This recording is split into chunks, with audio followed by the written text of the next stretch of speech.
Everything we do comes down to habits, and habits have two sides to them, right? It'll either make you or it'll break you. But there are certain things that we're doing, and there's also this habit of not doing things, which is also a habit that has a direct impact on how successful we build our businesses. Now, whether today you are new in financial planning or financial advice, or whether you've been around for a long time and you find yourself in a particular place, habits, that's where it's at. And today I'm going to share with you 7 habits that will take you to the next level, regardless of where you find yourself. Welcome to Propulsion, the weekly show for financial planners and advisors who want to build better, more successful businesses. I'm your host, Francois du Toit, and every week we dive into the practical strategies that matter, from growing your client base and improving your services to developing yourself and your team. Whether you're running your own practice or you're part of a larger firm, you are guaranteed to find actionable insights to help your business thrive. So with that, welcome, and let's get into today's episode.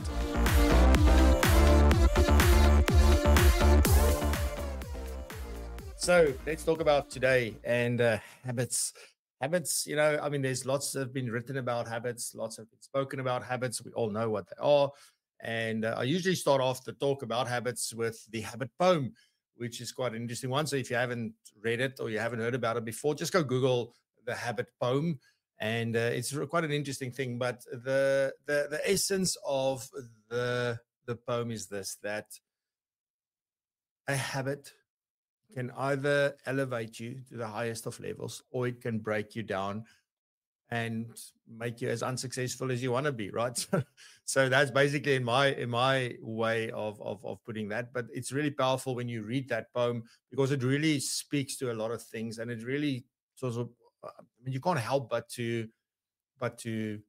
do some introspection and to reflect and to think about different aspects. So really a powerful thing to do. But if we think about building a legendary practice, why is it that some people are just flying, or it seems like that, and then other people just for years and years and years and years we stay stuck?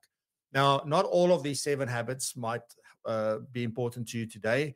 Maybe just one of them will be, but I'm pretty sure there's something I'm going to share with you that you will take away from today that will go, oh, that's the thing that I maybe need to focus on a little bit more, and just build a habit around that. Because the thing with habits are this, that one, it becomes automatic. That's the thing. So whether you have a habit of doing something or not doing something, it's automatic. So we don't think about it anymore. The thing is, if we are doing the wrong things as a habit, that's also automatic. So that's not a great place to be.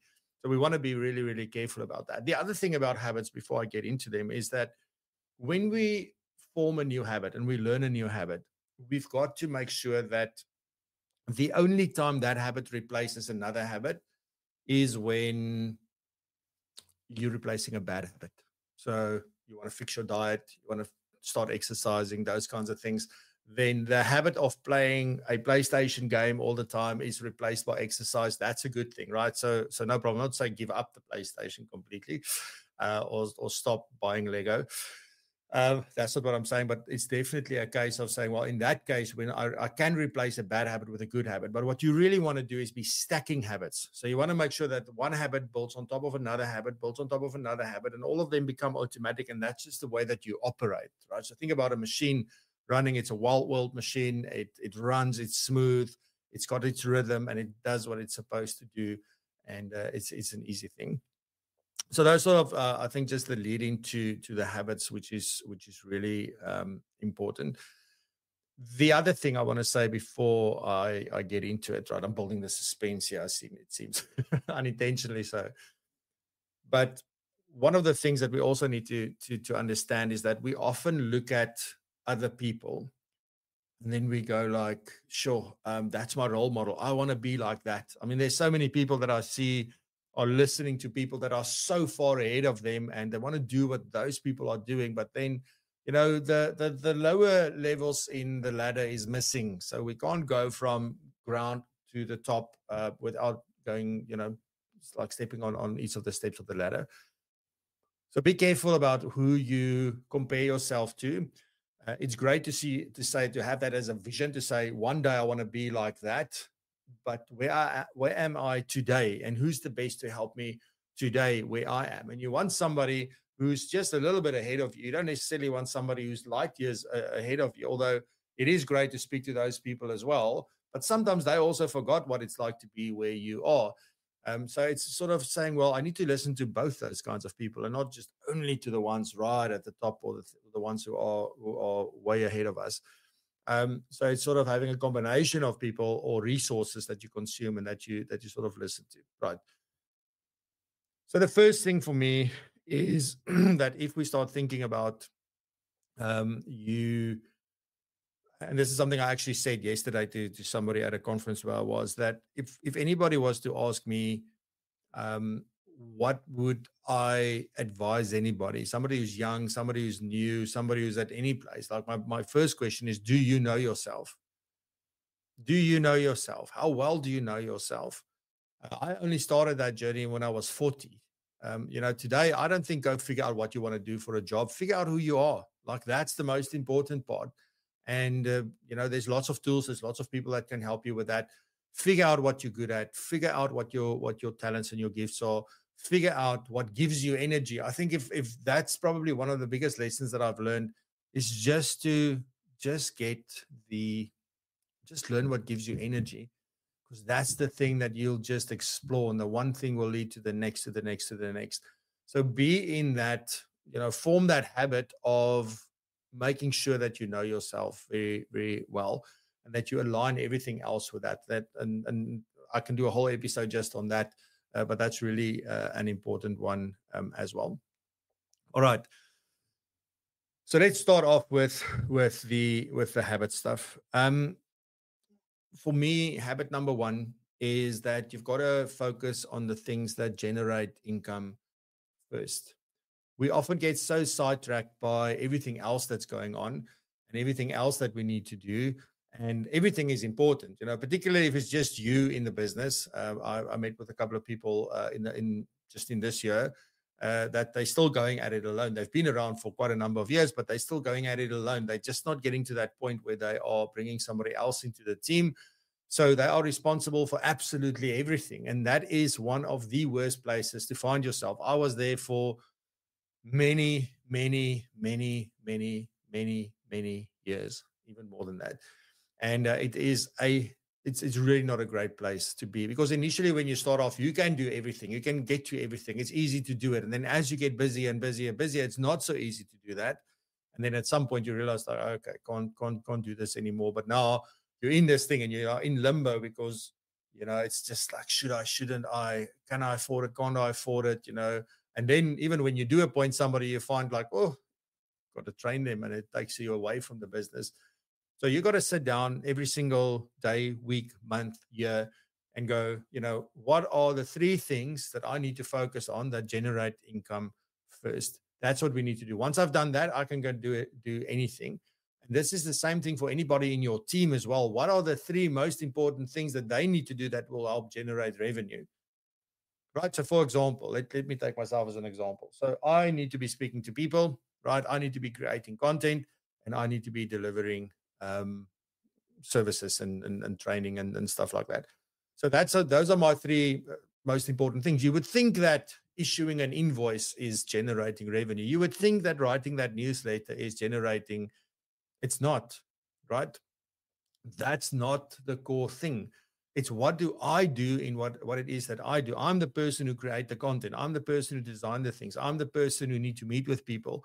And that's where all of these opportunities come from. Jonita, on the other hand, she needs to issue the invoices. Lene does the newsletter. Ben is doing a lot of other stuff in the background. I think he sometimes thinks he's me now because he suddenly went from having a lot of time to not having any time at all. But that's sort of, everybody's got to have their role. And in each one of those, Jonita's got to go, what are the 3 most important things that I need to do to generate revenue? Oh, 1, I need to issue invoices. 2, I need to follow up on the invoices. 3, I need to make sure that our taxes, for example, I mean, you would think like managing tax doesn't bring in revenue. I promise you it does. So those are probably the 3 most important things for her. Renee's got to make sure that people know about the show that's coming up, so that the community knows what's going on. So those communications and things are probably her most important thing. And Ben, he's got to make sure that, for example, one of the simplest things that comes to mind is obviously he's managing my time quite well at the moment, and making sure that I don't overcommit to things which just happened in the past. So those are the things, but also, we are meeting with opportunities. So his main thing is to open up capacity, right? So that's the main thing there. So that's his focus, and also making sure that everything is coordinated. That's his thing. That's how he generates revenue, and all of these things are working together. And sort of that question then becomes, in your world, is that the case as well? What's also really important, when it comes to habits, is to understand that the second thing is that there's this principle of accretion. I sort of alluded to that already, but when we think about accretion, it's sort of, think about 1% better every single day. Atomic Habits. I like the way that Eric Krier explained this in his book Acta Non Verba. He sort of spoke about this thing where it's like a little snowball starts rolling down the mountain. When it hits something, it's gone. But the more it rolls and the more snow it picks up over time, the bigger it becomes, until it becomes this unstoppable force. And it's about picking up these little habits over and over and over again, and working on that on a continuous basis that is, make it then what it is. So you've got to be working on these little things little by little. Don't try and change your entire life around in one go. Don't think that you were able to do that. It takes quite a while. Some people say 21 days, some people say 66 days, some people say 90 days. It doesn't matter, right? The fact of the matter is, when you can do something continuously without having to think about it, then you can move on to the next thing. So it is about building up little by little from that point of view. The other habit that is really important is to build strong foundations, right?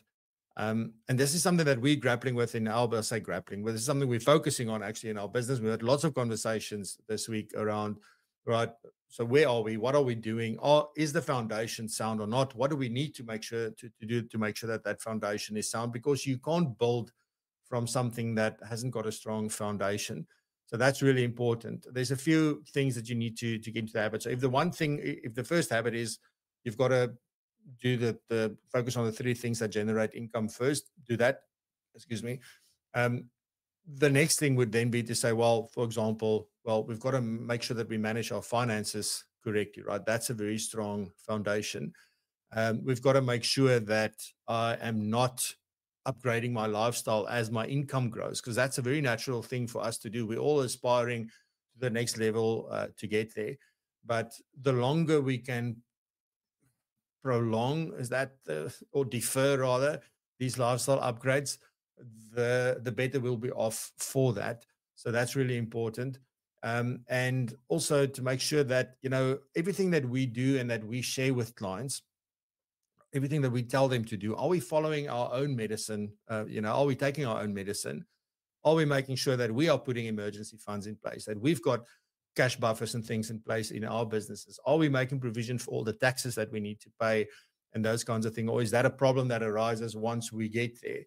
Is our bookkeeping up to date every single month? Do we have regular meetings with our accountants? Are we really looking at the financial side of things? And I think this is probably the one of the things that I see the most, where the mindset might be one of, I get my commission statement from the FSP that I work for, so I don't need to worry about those things. That is my financial management. Like, that's not thinking like a business owner. So whether you work in an FSP or whether you have an FSP, there shouldn't be any difference in that. The other part that I'll probably add to building a strong foundation is that I would strongly encourage many people, like, it's not for everybody, but I will definitely encourage people to say, you need to probably get a financial advisor of your own.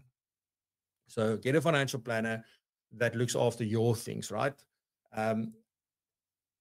Because it's so easy to make different decisions, and so easy to postpone these decisions if we don't have somebody that keeps us accountable. And I've always said there's a job for that. There could be a financial planner for financial planners that will build a fantastic practice. I'm very, very sure of that. But yeah, the question is whether we are comfortable enough, because this also goes to this whole fake it till you make it myth, which I absolutely don't believe in. Often we feel like imposters because we are giving advice to people, but our own affairs are not in order. So all of this is part of building that strong foundation. The third one, and when I say these things, you're probably going to go like, Francois, like, come on, man, these things are common sense. And they are common sense, but it's the things that we don't do. It's not the fact that we know these things, it's the fact that we don't do them. And I'm very guilty of habit number 3. Habit number 3 says, learn to say no. That's the big one, right? It's the hardest one. Then Ben and I sit, and then we go like, okay, so this is now, the diary is now locked. We can't do. And then I get this message to say, oh, we want to talk about this. And I say, Ben, please find some time. So I'm still really struggling with that.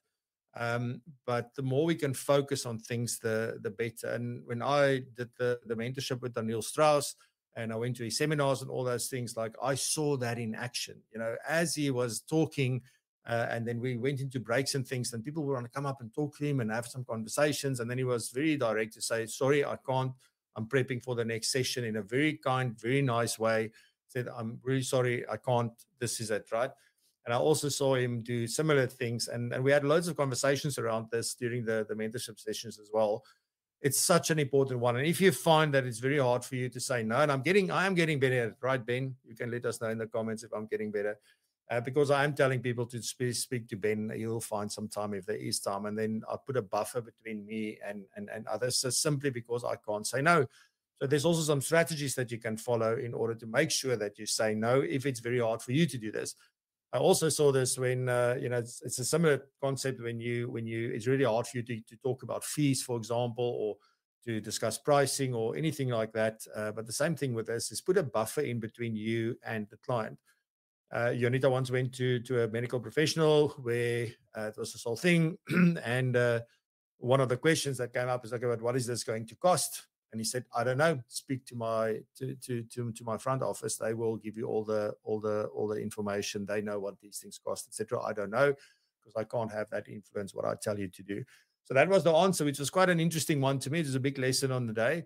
So put a buffer in between you and somebody that if you really struggle to say no, but it's really important that you focus and stay clear to where you go. But for that to be true, you've got to know where you're going, right? So that's the other thing. So then the fourth habit is to build strong client relationships. Yesterday, I did a talk at an Old Mutual conference.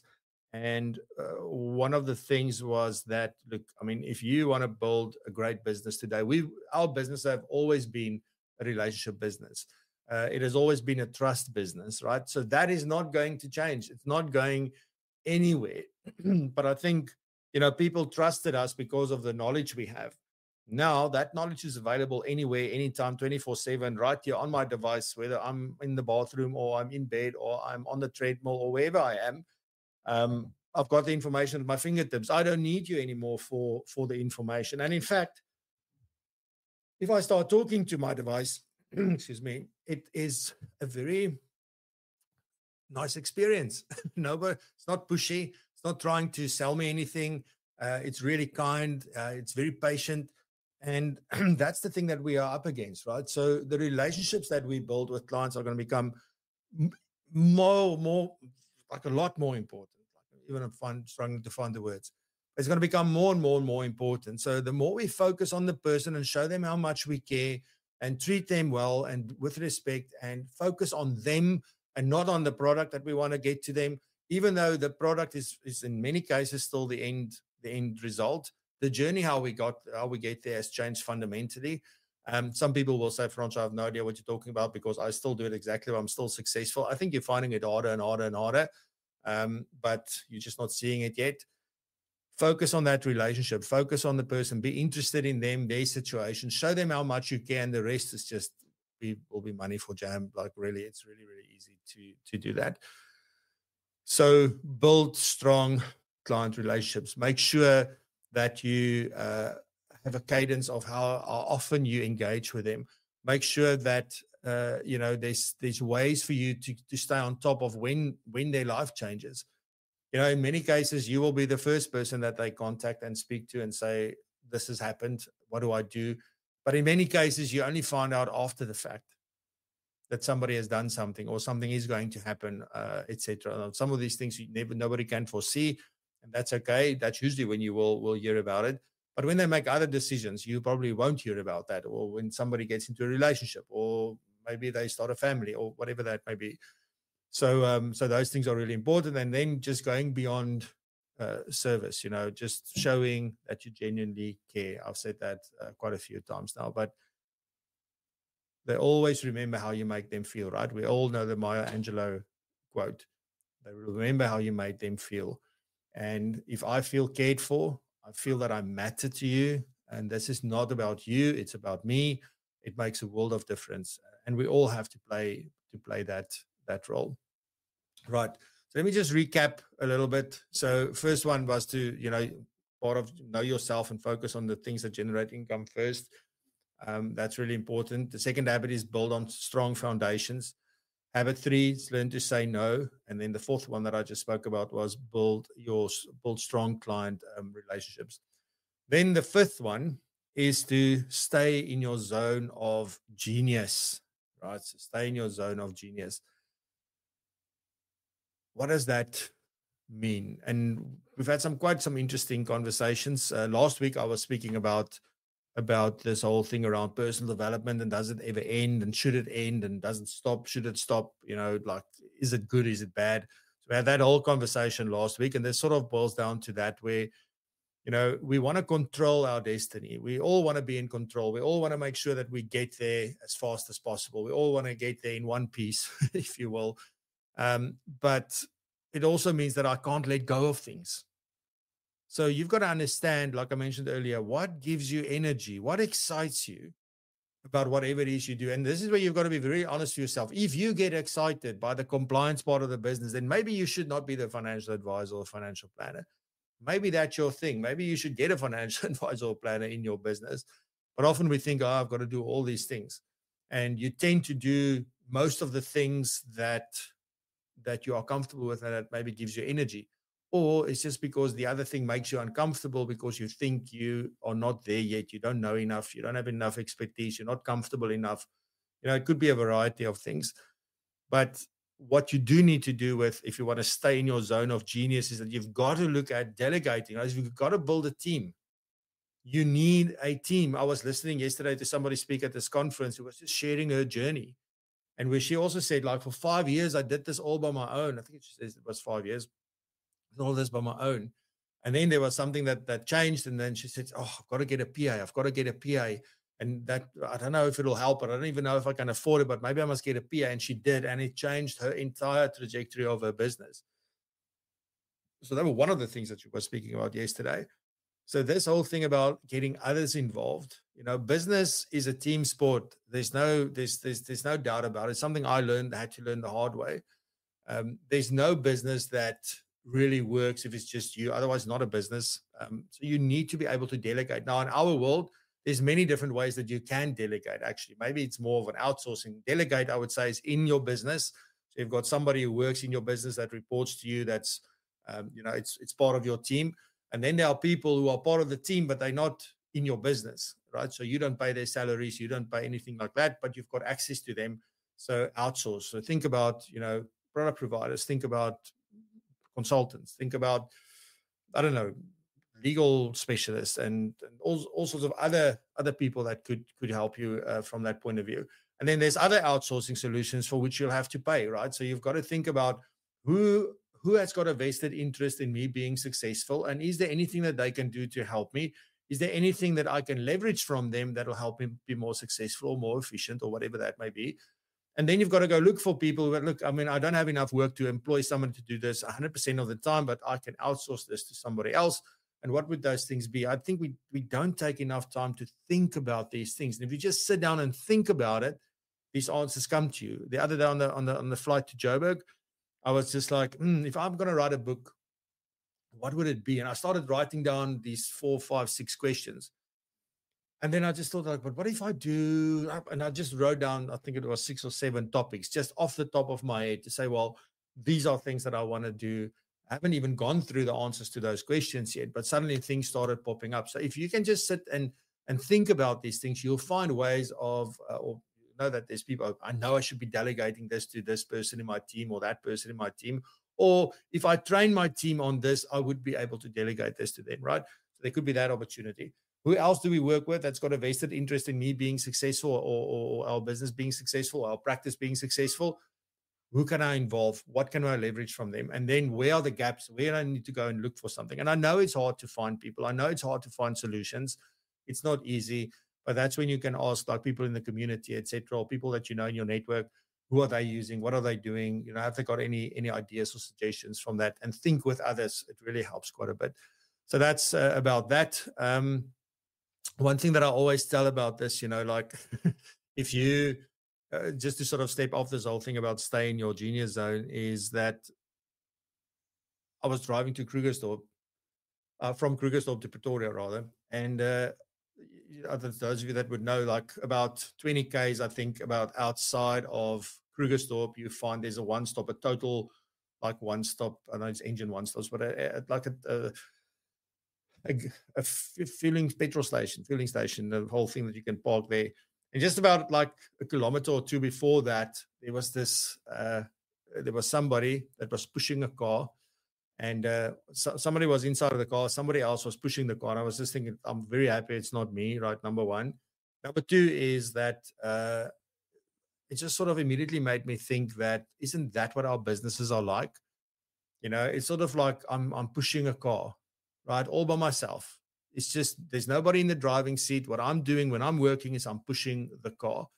Now that's fine when the road is flat, right?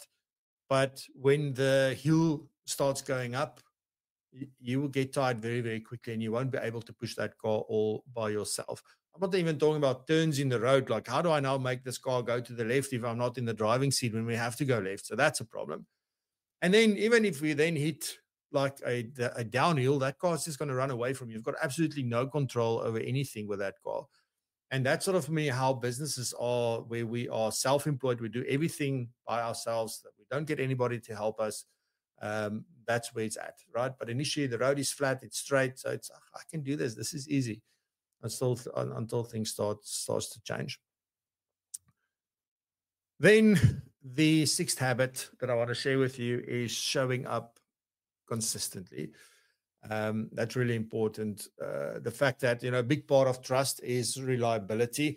There's, if you think about the trust factor, or the trust equation, there's three things that is important. There's credibility, there is reliability, and there is intimacy. And those are the three main aspects that is there. And then obviously the last one is self-orientation, which is then how much am I focused on me versus am I focused on the other person? And that turns out to be the biggest thing that has the biggest impact on how much somebody trusts us or not. But if we want to be consistent, right, you've got to be reliable, then we've got to build systems and processes around those things. You know, often I get asked that people will say, but how did you still remember this? Look, sometimes I'm very slow in getting back to people because it's just I can't. But I always make notes of things. I always have things in my task list and things. So even if it takes me 6 months to get back to someone, I still get back to them, right? And we never ever forget. But it's not that I remember. I have a system for remembering. So those things are really important. So think about, what do you do with client reviews? You know, how do you make sure that they happen? How do you make sure that they are scheduled? How do you make sure that everybody sort of commits to that and that it actually happens, and everything else that goes around it? There's got to be a system around that. Then also, what do you do when motivation dips a little bit, right? We all go through those patches where, I'm just so tired, there's too much happening. I don't know if I enjoy this anymore. We often say those things as well.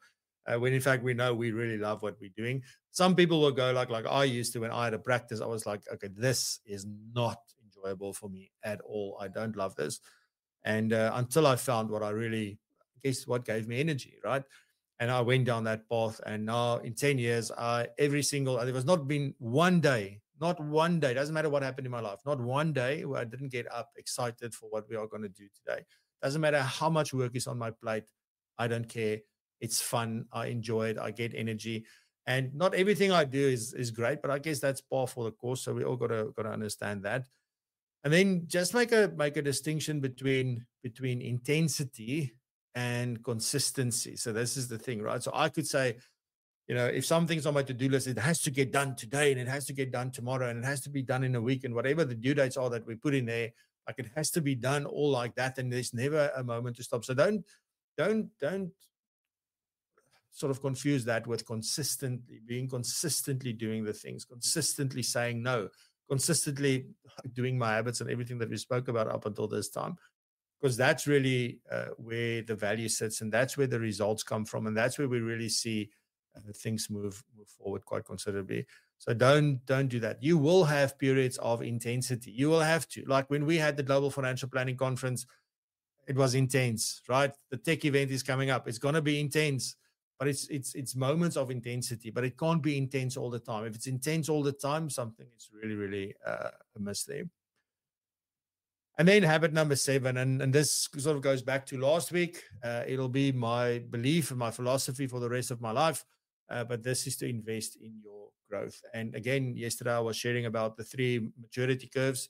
It goes back to that there's three aspects that we need to focus on when we develop. There's professional growth, right? So your technical expertise, your people skills, the things that you need to do to be a financial advisor or a bookkeeper or a tax practitioner or a, whatever it may be. That's important. The second part that we need to think about if we invest in our growth is our business skills. It's our ability to build businesses and to understand that we look at it from a different point of view. But the business growth is very important. If your business doesn't grow and the revenue that it generates doesn't grow and it doesn't support you, then you won't be able to grow further professionally. So you're going to find that you get stuck somewhere because you'll have to fall into a certain kind of habit in order to make sure that you meet whatever you need to meet by the end of the month.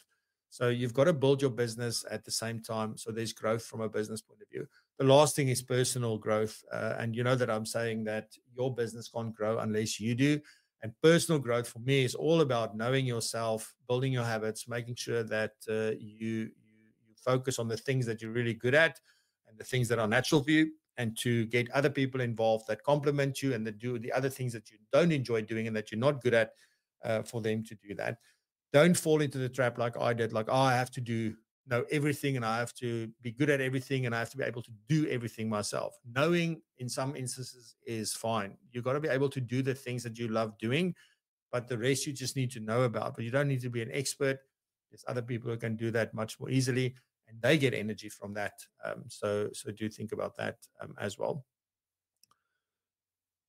What is also very important is to have, some people love having coaches. I don't know. I think I found out by getting to know myself, I'm not a big coach person. Just tell me what to do. I need mentors. Just tell me, like, what is the next step? What is the thing that I need to go and do? I'll go and do it. I don't need to answer a million different questions. For other people, depending on where you are, there was a period in my life where going through a coaching process was really, really helpful. Now I'm at a point where I'm that. But that is about knowing yourself, right? Some people really love the coaching way and that they want that. So think about, can you find a mentor? And it's as easy as asking. It's not that difficult. Sometimes you pay, sometimes it's free. Doesn't matter. But mentors. Courses, you can obviously keep learning. Reading, very easy. Or like I listen to books. I listened to an entire book on my way to Joburg and back yesterday. And obviously just learning with others is really, really fun. And to sort of just hear from what others are doing. And there's so many other things that's available to us today. And we can really get information when we need them. But those things are important. The last thing I'll say on this is probably just this. Just stay curious. The more you ask questions, the more you want to know, the more you question things. And this is something Errol Meyer and myself spoke about yesterday, or actually the night before when we have dinner. He said, like, this whole thing around critical thinking is so important, and AI is going to take that, or is taking that away from us. And I so agree with him. It's such an important thing that we've got to, it's great for AI to help us think, but it's really important that you can think for yourself. And that we come up with things on our own, because I'm really worried that we're going to lose that ability. So just think about that as well. Make sure that you keep exploring new ideas, trying new tools, looking at different ways of doing things, and just ask questions. That's a big part of what we do, is just we come up with ideas and questions and things. We have no idea whether they will work or not. You don't have any idea if they will work or not. But if we don't do that, we never look at how can we do things better whilst others are. And that's a real important thing. Right. So let me summarize the 7 habits for you just quickly. The first one was, where am I? Know yourself, lead yourself. That was habit number 1. Habit number 2, build on strong foundations. Really important. Learn to say no. That's our biggest problem. Habit number 3. Then habit number 4, build strong client relationships. We all know that. Habit 5, stay in your zone of genius. Really important. Habit 6, show up consistently. And then habit 7, invest in your growth. I don't think these things are rocket science. They're hard to do. It's hard to be consistent. But if you do, you will be very glad that you did so. All right. So I see I ran over time. Can you believe it? I thought like there was so much time today. I spoke way too much. Anyway, so my guest next week is Sharon Moller. So Sharon, many of you will know Sharon if you work with Old Mutual Wealth. Sharon is a coach there, and she is really amazing. And she's been writing fantastic articles. I've heard her speak quite a few times with a few things. She spoke at the Global Financial Planning Conference, and she's going to be my guest next week. I'm really looking forward to having a great conversation with her. So make sure to put it in your diary. And then on that note, lekker, fantastic. Have a good weekend. Stay safe, be blessed, and prosper. Thanks for being here, and stay curious and continue to raise the bar. Love you lots. Fantastic fun. Bye-bye. Thanks for joining us on Propulsion. If you found value in today's episode, then there's plenty more where this came from. You can find all our previous episodes right here on the podcast, as well as on our YouTube channel. And talking about the YouTube channel, we go live every single Friday at 8 a.m. until 9 a.m. and we host many different guests, and we also talk about very interesting topics. And on the live show, there's also some incredible segments hosted by some of the most well-known and influential financial planning professionals. So you are most welcome to join us every single Friday. Put it in your diary and we will see you there. And on that note, also please do check out propulsion.co.za/community for all of the goodness, and learn more about how you can become part of our amazing community and how that would benefit you, your business, and your career. So on that note, stay curious and keep raising the bar.